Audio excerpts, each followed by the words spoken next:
Oi, gente, Laila Melo e eu, Samuel Estraioto, chegamos com a edição número 294 do Pode Falar, o primeiro podcast de política de Goiás, gravado no estúdio da Sagres, em Aparecida de Goiânia.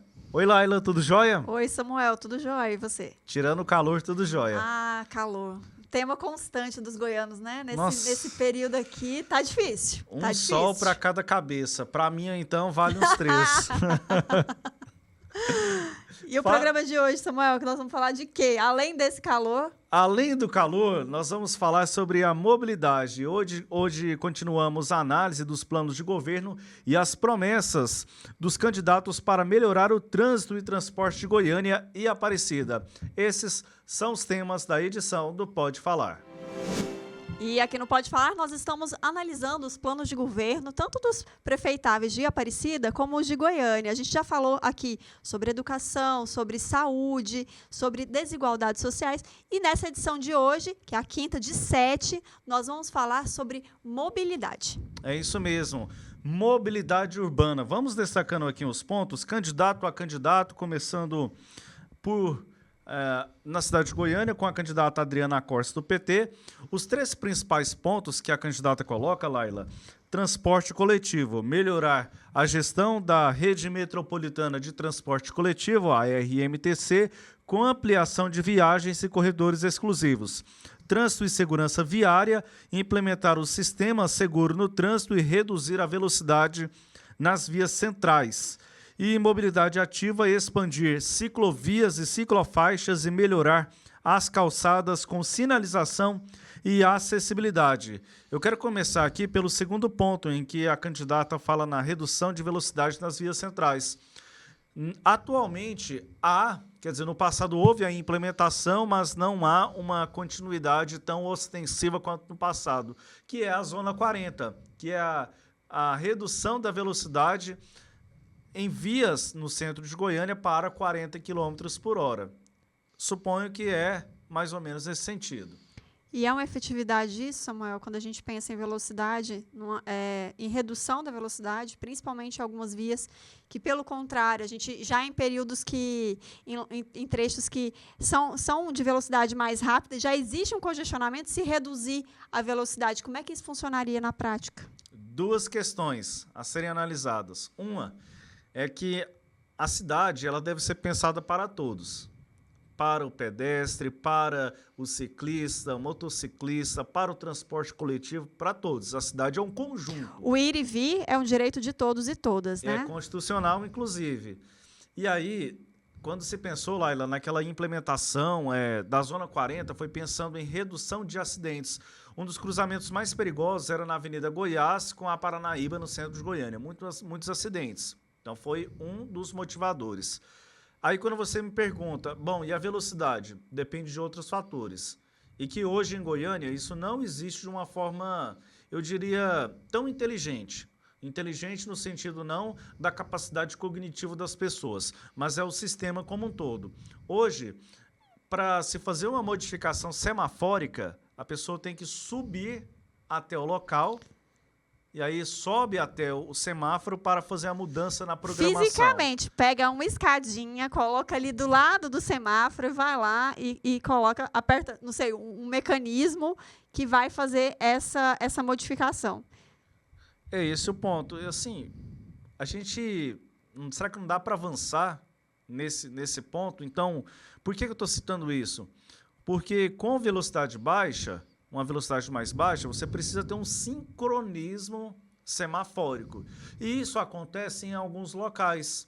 Na Avenida Tocantins é um deles, na Avenida Araguaia, na Assis Chateaubriand, em que você tem limites de velocidade um pouco mais baixos e há uma certa onda verde, mas ela tem um alcance limitado. Então funciona, mas precisa que isso seja expandido para outros locais da cidade. Então, já dando um spoiler, existe candidato aqui que fala em onda verde, mas aí tem esse empecilho já da questão técnica, operacional também. Tem que mudar a tecnologia. Ainda na primeira candidata, em que ela fala sobre a mobilidade ativa, a expansão de ciclovias e ciclofaixas. Esse projeto ele começou com mais expansão na gestão do ex-prefeito Paulo Garcia, mas houve uma descontinuidade nas últimas gestões.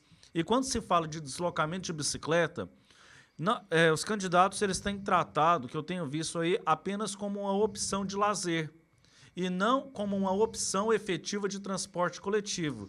Porque aí você fala de ciclofaixa, quando eu pego a T63... Samuel já foi ciclista. Ali, né? eu não chamo de ciclovia. É uma pista compartilhada entre ciclista e pedestre. O que a gente pode configurar, então, como ciclovia? Quando há uma segregação física. A exemplo do que acontece na GO 020, por exemplo, na GO 060, nas saídas aí. No centro, ali, do lado da catedral, aquilo ali a gente pode colocar? Não, não pode. Aquilo ali, na Rua 10, é uma pista compartilhada entre ciclista e pedestre. Muita gente vai pensar de forma distinta, eu respeito. Mas, para mim, porque você está ali, você está dividindo espaço com o pedestre. Eu não estou dizendo que esse é um problema, não é essa a questão, mas não é ciclovia. Tecnicamente, não posso chamar de ciclovia. E aí, na T63, um local de grande movimentação, o que eu penso? Você poderia pegar espaços, vias de menor circulação, né? Vias que estão ali, as laterais, por exemplo, de uma grande avenida como T63 e criar corredores paralelos, faixas para que os ciclistas trafegassem com segurança e não colocar num corredor principal dividindo espaço com caminhão, com ônibus. Eu acho que essa é uma questão que os candidatos eles estão pensando muito na lógica do lazer, acho que faz parte, mas apenas por aí. Mas e a gente pensando em sustentabilidade, a gente poderia ver, sim, em alguns locais de Goiânia que a ciclofaixa ela seria uma possibilidade real que as pessoas se locomovessem, sim, para o trabalho, para a escola, mas hoje isso é bem perigoso, né, Samuel? Demais. Demais mesmo. Perdão, eu acabei interrompendo Sem você, problema. mas acho Não, que era mas é um ponto importante fazer essa importante porque colocação. outros candidatos também retomam essa proposta. Então, vamos lá para o Fred Rodrigues, candidato do PL. As 3 propostas que ele destaca são semáforos inteligentes, Olha aí. que seria o ajuste automático ao fluxo de trânsito, faixas para motociclistas e vias expressas secundárias, que seriam criar vias alternativas para motos e vias em estacionamento temporário. E a terceira proposta é plano diretor e expansão do transporte público, que seria a revisão do plano diretor, modernização da frota de ônibus e incentivo ao uso de bicicletas. Aí quando você fala no plano diretor, eu vou insistir, Laila, numa questão que eu tenho abordado nas nossas entrevistas aqui com os candidatos e quero fazer um convite a você que acompanha aqui o Pode Falar com a Laila, comigo, com o Rubens Salomão. Toda terça e quinta, às 11 da manhã, no nosso canal no YouTube, nós temos entrevistado os candidatos a prefeito de Goiânia e assim fizemos com os candidatos à prefeitura de Aparecida. Um dos pontos, Laila, que eu tenho falado quando os candidatos eles tratam de mobilidade, os candidatos utilizam a expressão vamos fazer estudos, vamos avaliar. Não adianta, ou então propõem, alguns fizeram propostas de viadutos, algumas construções, pequenas ligações. Não adianta fazer nenhum tipo de proposta se não tiver pesquisa de origem e destino. Para onde as pessoas vão, de onde que elas saem, o que elas vão fazer, qual é o espaço de circulação delas. Eu acho que... E aí, Goiânia não tem uma pesquisa oficial de origem e destino há mais de 20 anos. A prefeitura, a gestão atual, fez uma publicação no site para que a população se manifestasse, mas de uma forma científica. Isso não é feito há mais de 20 anos. A gestão do Paulo Garcia tinha essa preocupação, né, Samuel, com mobilidade? Você acha que a gente perdeu, de fato? Eu acho que a preocupação dele foi parcial. Não teve a origem e destino. Mas teve uma preocupação naquele período em relação a ampliar os investimentos no transporte coletivo, como o BRT, e aí teve um interstício muito grande para poder concluir a obra, e os terminais. Alguns terminais começaram a ser reformados naquela época. Mas é interessante observar que já você está destacando essa questão de origem e destino, que a gente vive em uma capital que é cercada por outras cidades, e as pessoas se locomovem, né? Nem todo mundo que está em Goiânia fica em Goiânia, nem todas as pessoas que estão fora de Goiânia ficam só nessas cidades. Aparecida, por exemplo, que é o local que a gente grava neste momento. Então, assim, pesquisar isso e pensar em alternativas conjuntas seria uma possibilidade, porque a gente sabe que essas pessoas elas circulam pelas cidades. E se esses candidatos, e a gente vale também no caso de Aparecida, não se comunicam, o trânsito, a mobilidade urbana, ela pode estar sendo afetada por isso aí também, não? Você fala da conurbação de Goiânia e Exatamente. Aparecida com outras cidades. E existe o plano, se nós temos o plano diretor para cidades acima de 20 mil habitantes, como destaca a Constituição Federal, mas também o Estatuto das Cidades, ele faz a referência de um plano metropolitano. E os candidatos, tanto a Prefeitura de Aparecida quanto Goiânia, não, pelo menos aqui nas entrevistas e nos planos de governo, não há uma reflexão mais aprofundada sobre uma região metropolitana, mas sim os aspectos individuais de cada cidade. E esse aí, é um problema. cada um quer cuidar do seu. E não é assim. As cidades elas vão se comunicando, as pessoas se comunicam, não há uma barreira física. Não há Tá um tudo muro de ligado. contenção, né? Uma barreira, exatamente isso, uma barreira física que impeça as pessoas de se locomoverem. É livre. É livre. E dos pontos aqui, do candidato, a gente percebe que há uma priorização do transporte individual, principalmente motocicletas. Acho que de todos os candidatos, de uma forma geral, eles vão priorizar justamente o transporte individual, né? Então, vamos aumentar a velocidade da via, ou vamos diminuir essa velocidade em detrimento do transporte coletivo, em pensar em outras formas que sejam sustentáveis, de fato, para acolher essa cidade, para que dê, de fato, uma movimentação sustentável e que a gente pense em redução, por exemplo, de combustível, né? É uma preocupação, mas a gente percebe que essa preocupação ambiental não está presente aqui. E, proporcionalmente, Goiânia tem uma das maiores frotas de motocicletas do Brasil, perdendo em números, evidentemente, para as maiores cidades, como São Paulo, por exemplo. Mas se as pessoas estão indo para a moto, é porque elas não confiam no transporte coletivo e tentam uma forma mais ágil. Então, o que eu vejo é que os candidatos eles não perceberam esse ponto ainda. Querem priorizar aspectos aí envolvendo as motocicletas, mas as pessoas muitas vezes utilizam porque ou não tem condição de comprar um veículo, ou porque entendem que a moto é mais econômica, e porque não confiam no transporte coletivo. Há uma diminuição de passageiros no transporte coletivo e justamente se deve pela qualidade do serviço. Vamos passar próximo? Vamos lá, pode destacar então o que diz o candidato Matheus Ribeiro do PSDB na área de mobilidade. 3 pontos, tarifa a R$1 no eixo Anhanguera e busca pela tarifa zero. Transporte elétrico e BRT, modernizar a frota com ônibus elétricos e concluir o BRT. E a última proposta, calçadas e ciclovias, incentivar o uso de bicicletas e melhorar a infraestrutura para pedestres e ciclistas. Esse último ponto já abordamos aqui na lógica de outros candidatos. Agora, a tarifa de R$1 no eixo Anhanguera, situação complicada. Por quê, Samuel? Hoje já há o subsídio da tarifa de R$ 4,30 para todo o transporte da região metropolitana. O candidato, ele me parece que se baseia num recorte histórico da gestão do PSDB no governo de Goiás, com Marconi Perillo, em que o eixo Anhanguera era subsidiado 45 centavos, depois 50 centavos, esse valor foi aumentando, mas restrito ali ao eixo Anhanguera. Isso trouxe ali de certa forma, um alívio de preço para a população que utilizava aquele serviço, mas também trouxe problemas financeiros para a própria Metrobus e isso vem resultando em outras questões. Agora, o dinheiro precisa sair de algum lugar. E de onde vai sair? Sendo que já há um subsídio de R$ 4,30. Quer dizer, o subsídio é a parte que o cidadão paga, R$ 4,30. A tarifa real hoje seria em torno aí de R$ 8, R$ 9. Não me lembro agora precisamente o número. Então, a tarifa de R$1... A tarifa técnica, perdão. A tarifa de R$1, que a proposta dele é a tarifa zero, chegar à tarifa zero, isso seria inviável, pensando em efetividade, né? Na estrutura atual, de onde que vai sair esse recurso? Vamos para o próximo candidato? Vamos lá, por favor. Professor Pantaleão. E essa proposta, Samuel, de reestatizar o transporte coletivo? É outra questão. O governo do estado, há poucos meses, acabou fazendo uma rediscussão para renovar a atual concessão que venceria em 2028 com as empresas de transporte coletivo. Então, você tem um contrato, e contrato, ele precisa ser cumprido. É uma segurança jurídica.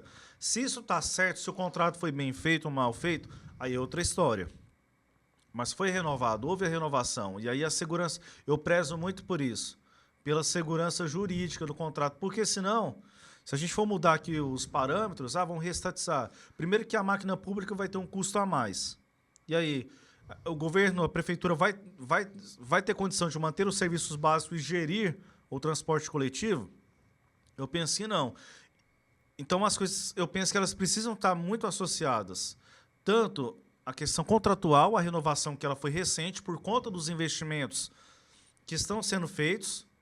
E aí eu não estou querendo dizer que o transporte é a melhor maravilha, não. Mas houve um acordo firmado pelas empresas e o Estado. Justamente para que as empresas tenham a confiança de participar de outros processos licitatórios, né, Samuel? De fato saber que aquele município ele vai honrar o que ele assinou, né? Está em contrato. E que a empresa, eu falo da questão, ninguém vai fazer nada de graça. A empresa ela visa um lucro? Visa. Ela precisa retirar um lucro. E esse lucro ele precisa estar associado a uma qualidade. Então, prometer, reestatizar, é uma proposta que ela foge, né, assim, de uma questão que ela me parece muito irreal nesse momento. Ok, Samuel. Vamos passar para o próximo? É o candidato à reeleição, o prefeito Rogério Cruz, que defende o monotrilho da Avenida Anhanguera, micro-rotas e micro-ônibus e semáforos inteligentes. Aí algumas dúvidas, né? Foi prometido, já está no plano de mobilidade, o retorno do Citibus, que é a segunda proposta aqui. Então, o prefeito teve a oportunidade, não fez no atual mandato, mas promete aqui faz uma colocação. Os semáforos inteligentes, já falamos aqui nesta edição, também houve uma oportunidade, mas a cidade ainda é analógica no que se refere à sinalização semafórica. E o monotrilho, da mesma forma que eu tenho dúvida em relação à realidade, se é execuível, as outras propostas que você me questionou também, eu tenho dúvidas em relação a esse monotrilho. Por quê? Se a cidade teve dificuldade para fazer o BRT em 10 anos, qual é a garantia do monotrilho? Você está sendo pessimista, Samuel. A prefeitura ela contratou um empréstimo, ela tem uma liberação de 710 milhões que é destinado para algumas obras, para completar as obras que ficaram paradas, que estavam paradas. Manifestação, inclusive, do secretário de Finanças. Qual é a garantia de recursos para a construção de um monotrilho que é caro, não é barato? Por isso que eu falo que eu não acredito. Entendo que é uma proposta boa, mas é fora da nossa realidade. Mas tirar do papel para, de fato, funcionar, a gente tem que ter recurso, né? Vamos passar próximo? Vamos Santo lá. Mabel, do União Brasil. O projeto Nova RMTC, que ele visa finalizar o BRT e renovar a frota de ônibus com maior conforto e segurança. Plano operacional. Rapidinho, parcialmente isso já está acontecendo, né, com a renovação da frota, e o BRT é o trecho 1 do terminal Isidória até o terminal dos Correios na Vila Brasília. A segunda proposta do candidato, o plano operacional novo, aumentar a frota e criar rotas e horários com abrigos modernizados. Isso já está sendo desenvolvido pelo governo do estado, e aí a questão dos abrigos estão fazendo uma reforma, né? Mas é preciso de um novo modelo, né? Conversão à direita no sinal fechado, propor medidas para facilitar o fluxo de trânsito. Aí a gente vê a priorização do veículo individual, pedestre para atravessar uma via, como vai ficar? Em que momento vai atravessar a rua, né? E o projeto Nova Anhanguera, que ele propõe reformular completamente o eixo Anhanguera, com investimentos na modernização das vias, ampliação da capacidade de transporte e melhorias na infraestrutura para tornar o sistema mais eficiente e acessível. As estações já estão sendo reformadas pelo governo do estado, algumas já foram entregues, inclusive. O Mabel está, nesse caso, se apoiando ao governo do estado por ser o candidato do estado? Algumas questões sim, mas outras me parece que ainda há uma desconexão mesmo com a realidade. E aí, quando a gente fala nessas propostas do transporte coletivo, principalmente a continuidade dos corredores. Vamos para o último de Vamos Goiânia? lá. Vanderlan Cardoso, do PSD, ele propõe o BRT e mobilidade verde, concluir o BRT e expandir o uso de ônibus elétricos, parceria público-privada para infraestrutura, com concessões para ampliação de ciclovias e calçadas acessíveis e, por fim, educação no trânsito, campanhas de conscientização para motoristas e pedestres. Ele falou disso aqui na entrevista, né, Samuel? Fez, se eu não me engano, um comparativo com Brasília, que tem uma educação no trânsito mais efetiva, né? E, de fato, parar na faixa, né? a gente sabe que... A gente estava nossa primeira análise, que a gente já falou da questão de como é importante a gente pensar em redução da velocidade justamente por conta dos pedestres. Diminuir acidentes. Exatamente, mas é importante também que os motoristas tenham consciência de como eles são responsáveis pelos pedestres nas ruas, né? Então, se tem uma faixa, ela não está ali para enfeitar a cidade, ela tem uma função. E aí a necessidade, tanto o motorista como os motociclistas, enfim, e os pedestres saberem como utilizar isso e respeitarem, né? E a gente, infelizmente, não tem isso aqui na cidade, não é uma cultura goiana. E o candidato ele fala também bastante sobre os corredores no transporte coletivo. Os corredores que foram iniciados, o candidato ele pretende continuar no sentido de aumentar a velocidade dos veículos no transporte coletivo. Laila, avançando em Aparecida, a gente tem uma ênfase maior nesta edição quanto ao problema de mobilidade em Goiânia, pois esta é uma das principais demandas do goianiense que se manifesta aí por diferentes pesquisas de opinião, não só de agora, mas levantamentos qualitativos também. Em Aparecida de Goiânia, os dois candidatos que apresentaram um plano de governo, a Justiça Eleitoral, o professor Alcides, candidato do PL, não fez isso. Os outros dois, o Leandro Vilela, ele fala de obras de mobilidade, obras de maior porte, também fala em prioridade do transporte coletivo, de um plano de gerenciamento de trânsito com integração de modais e estruturação de eixos em Aparecida, a modernização de sinalização e semáforos, a onda verde, algo que nós já falamos em Goiânia, também a criação de novas ciclovias e ciclofaixas, a acessibilidade e a inclusão, a inovação tecnológica. E aí, quando você me perguntou, indagou sobre o transporte metropolitano, aqui é um ponto, desvio da BR-153 e construção de viadutos. Esse desvio nada mais é do que um anel viário, em que há um desvio da parte leste, a BR-153 viraria uma avenida, que na prática já é, e você teria os veículos de grande porte passando fora da cidade. Mas aí há articulações dos deputados e senadores, mas depende também de uma iniciativa dos prefeitos, né, para que a coisa, tanto de Goiânia quanto de Aparecida, para a coisa ir mais rápido. Vamos falar de distribuição de atribuições nesse caso, porque o BR a gente sabe que, no caso, não é a função da prefeitura, a gerência é do governo federal. Estou certa? Certo. O anel viário ficaria a cargo de quem? Eu entendo, nesse caso, é uma responsabilidade conjunta, uma responsabilidade compartilhada Esse entre a União, Estado e os municípios. Esse é o problema de vias como a BR e o anel viário, que precisa dessa cooperação entre os entes para que, de fato, funcione? Precisa pelo aporte de recursos, pela autorização legal. E pela manutenção. Você falou, pela manutenção. Por exemplo, a Avenida Perimetral Norte, em Goiânia, vou só citar aqui, porque é importante, é uma via que é de concessão federal, mesmo sendo uma avenida, porque ela está em um trecho federal. Então, depende da mão do governo federal para que o município possa executar, como está sendo feita ali a troca do asfalto. Então, num caso como esse do anel viário, você depende de articulação para que seja feito o desvio, indicado com um novo traçado e depois possa ter a concretização de tudo isso. O William Panda, Laila, ele fala de um plano de mobilidade sustentável baseado nos ODS, de educação para o trânsito também, um transporte ativo, que aí chama de regulação de calçadas, ampliação da rede cicloviária, infraestrutura para ciclistas, mobilidade inclusiva, inovações e tecnologia e transporte de cargas. E aí esse transporte de cargas com controles de rota de tráfego, terminais logísticos e melhorias na infraestrutura de transporte de cargas. O que ele quer dizer aqui? Não pode ser um transporte de uma carreta, por exemplo, numa via pequena. Vai dar problema. vai resultar em congestionamento. E aquela via não foi projetada para suportar um veículo pesado, por exemplo. E aí a importância de a gente pensar, né, nessa mobilidade também voltada para os polos, né? Os polos industriais, que nesse sentido de aquela via ali tem que ser projetada para isso. É muita coisa, hein? É muita coisa. Os candidatos vão ter muito trabalho. Mas falta um pouco de olhar para o meio ambiente, Samuel? Falta o olhar do meio ambiente. Quando se pensa em mobilidade, precisa ser pensada na integração com a sustentabilidade, no sentido de... E aí eu penso, como se fala em transporte de massa, você está retirando veículos das ruas. Mas para que se retire veículos das ruas, eu volto lá de novo, na origem, no destino.